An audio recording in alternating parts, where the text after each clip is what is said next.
Hey guys, welcome back to my channel, or if you're new here, welcome. So today I'm basically giving my thoughts on this Netflix show that just came out recently. It's called Archive 81. I didn't react to it or anything. I'm about to dive right into this topic.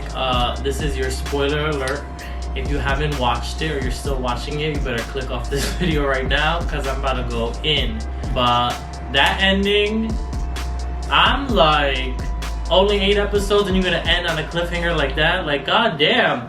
They have some high expectations for a second season to be picked up or something. Like, I thought there was gonna be at least like 10 episodes. Like, the way everything was playing out, I had no idea there was only 8 episodes, and everything unraveled so quickly. Like, Dan found out the truth. In episode 7, they basically threw everything at you, like the history of basically with the Vaughn's family, whatever their family, the cult. I'm gonna just dub them the cult family, the ones back in the early 1900s. So Iris, right? So she's the one that starts this whole cycle. Like, apparently, people were doing in the past and they saw what type of fucked up shit it was, so they stopped doing it. But she started the cycle again.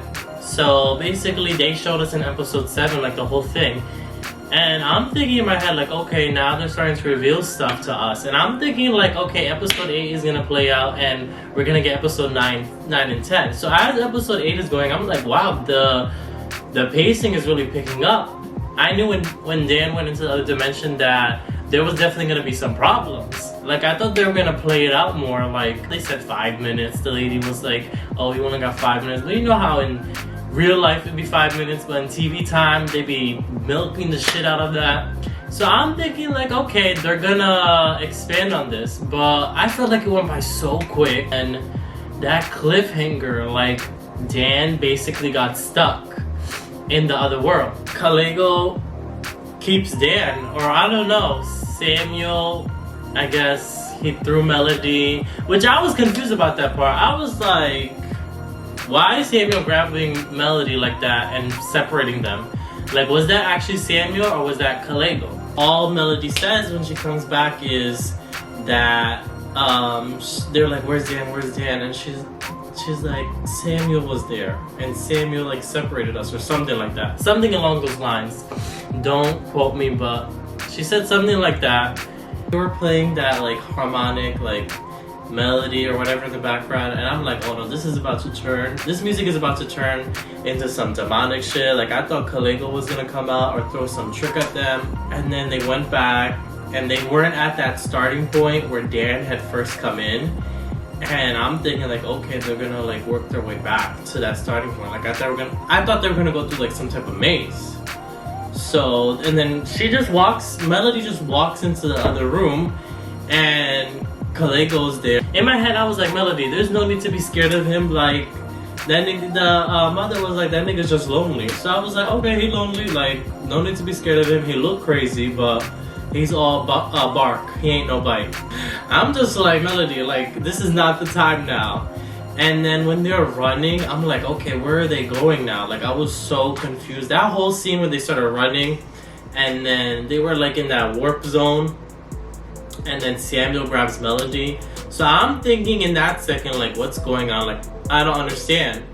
And then I thought Samuel was trying to keep Melody back, or I thought he was, like, I was thinking 2 things at the same time. Half of me was like, okay, maybe he's trying to keep her, or he's trying to go back with Melody. Like, maybe he wants to use her for something else now. Like, he was thinking all this time, like, how he gonna use Melody for some other ritual. So I thought those two were gonna go back. And then when they panned to Melody back in the the regular world where we live, and her mom is there, like, the pacing was so fast to the end. Like, I feel like they should have gave a scene with the mother and the daughter at least. Like, she should have said, like, I'm your mother. She didn't say nothing. She was just blank, and they just basically and jumped right to, where's Dan? And I'm like, okay, so Dan is not there. And then Melody's explaining, like, okay, Samuel separated us. Like, Samuel was in there. So I'm like, okay, Samuel there? That nigga was nowhere to be found. So I'm like, what? Like, I was so confused. Oh, Dan is in a hospital bed. And basically, I don't know what happened. I'm thinking like, is he back? Like, are they doing like a flash forward in time, or like what's going on? Then the nurse talks about how, oh, you're lucky, like you survived the fire at the Visser. I'm like, ah, damn, like this guy is stuck. He's back in like 90s, I think the 1990s, right? It like pans to him looking outside the window. So I thought too, like there were so many thoughts going through my head at the time. I'm thinking like, oh, Melody's mom is gonna go rescue him. Okay, like we're gonna go to the next episode. And the credits are just rolling. It ends. And I'm like, holy shit. Like, that's it? I wanted at least another episode. If I was the producer or the director, I would have pushed for 2 more episodes. I would have pushed for 2 more episodes because that was not enough. And I mean, I guess they have high hopes the way they ended on that cliffhanger. Like, basically they're trying to get it so it's a 2nd season. It was good pacing overall, I feel like, of the story. So I'm thinking like Virgil kind of has some type of motive behind this. Like the way he was talking the whole time and the way like he played dumb, like I knew he knew more. I don't know, I just felt like he had some ulterior motive. And then the way he kept popping up like on Dan's friend, and then the psychic, they just kind of never like showed her after the whole scene with her like scraping her face and all that. That was a big scene too, like when they were doing the ritual and the psychic was there and she was trying to you know, empower herself with the dead. And I don't know what the name is called right now, but when she was doing all that, like that was a heavy scene because they had just shown like a couple scenes ago Dan and Melody talking in that room. That same conversation role played through the psychic to Melody, which was what, like 20 years ago or whatever. So that was a big scene and they never really explained that like too much. Oh, and the one woman, I forgot her name, with the redhead, when she came up to when Melody was in that like 7-Eleven store, like that convenience store, and then she went outside and then the redhead lady had come up and was like, leave us alone, or don't pursue this no more. Like she said something, like I was like, is she talking directly to Dan? Like does she know this is like transpiring? Like I was a little confused about that too. I liked the whole concept too. I feel like it blended suspense. I mean, maybe for some people it's horror. I didn't really find it scary, to be honest. I feel like the one thing that like kind of shook me, Dan was fighting Virgil, and when he was trying to get him to agree to help him to bring Melody and his brother back, but he didn't want to, and they started fighting, and then Dan's friend came out. And I swear to God, like for that instant, I thought it was someone else. Like I thought Virgil had like some backup, or there was some other crazy nigga that was gonna pull up.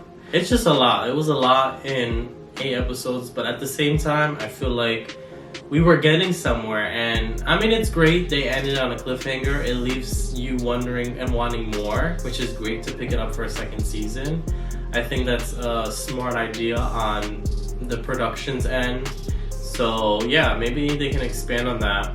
I like the whole take on like filmmaking, like was kind of a heavy theme in this. The suspense concept of like the cults and like sinister, like evil, like horror type of thing. It was really cool to see like the different films from all the different times back to when it was the early 1900s with the witch, Iris, and then how it kind of advanced. And I was just thinking like the whole time throughout the series, like dang, like we've come a long way with filmmaking. But definitely the pacing at the end picked up really fast, and that's when I was like all ears and my attention was strictly on the screen. But overall, it was a good first season. Could they have made this like a 1 season, 1 and done? They could have. So that's about it for my thoughts on the ending and kind of my overall take on the show. I'm sure there was plenty of other moments, but those were the ones that really stuck out to me. So let me know some things that I missed, or what you thought about the ending, or the overall season, what you think about it. Let me know in the comment section down below. And that's all. See you next time. Bye.